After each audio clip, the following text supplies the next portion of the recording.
Et franchement, je ne suis pas du tout impressionné par le niveau des communications sur le sujet. La première chose, c'est de voir un nombre d'auteurs impressionnants qui se complaisent dans la critique des managers.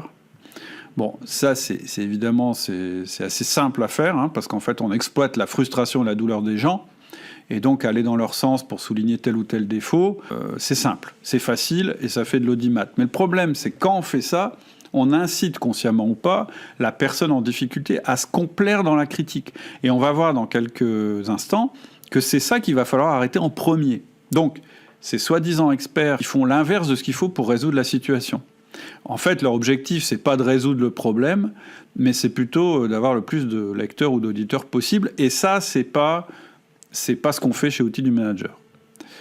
Ensuite, bon, une fois qu'on a dit ça, quand on regarde les propositions qui sont faites, c'est-à-dire la partie résolution, bon, vous avez un problème avec votre boss, en gros, c'est vachement décevant, moi, je trouve, ce qu'on lit. Ça va de conseils super généraux, hyper théoriques, du genre prenez du recul, formez-vous à la communication, enfin, des trucs, bon, d'accord, merci.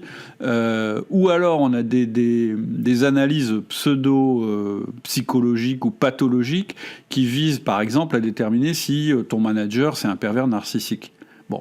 Une fois que tu as fait ça, tu es bien avancé. Ah, c'est un pervers narcissique. Bon, tu sais toujours pas ce que tu dois faire. Et en fait, tu as l'impression que tu peux rien faire parce que, comme être un pervers narcissique, c'est une maladie, comme tu n'es pas psy, tu vas pas pouvoir faire grand-chose. Donc, en fait, quand je lis ce qu'on nous conseille en général, je trouve qu'il n'y a pas grand-chose qui soit utile. Donc, voilà, c'est les 5 raisons pour lesquelles il m'a semblé intéressant de partager la méthode Outils du Manager sur ce sujet.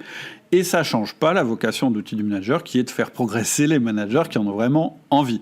Mais voilà, donner des solutions à des personnes qui ont un souci avec leur manager, je pense que c'est aussi un moyen de faire évoluer la qualité du management en France, si on le fait de manière constructive. Et j'avais déjà d'ailleurs commencé à faire quelques pas dans cette direction-là, sous la forme d'un podcast et ensuite au sein d'une des formations.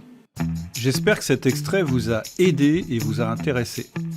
Pour accéder à la version complète, il vous suffit d'aller sur votre application de podcast, de vous abonner à Outils du Manager et de rechercher le podcast portant le numéro de cet extrait.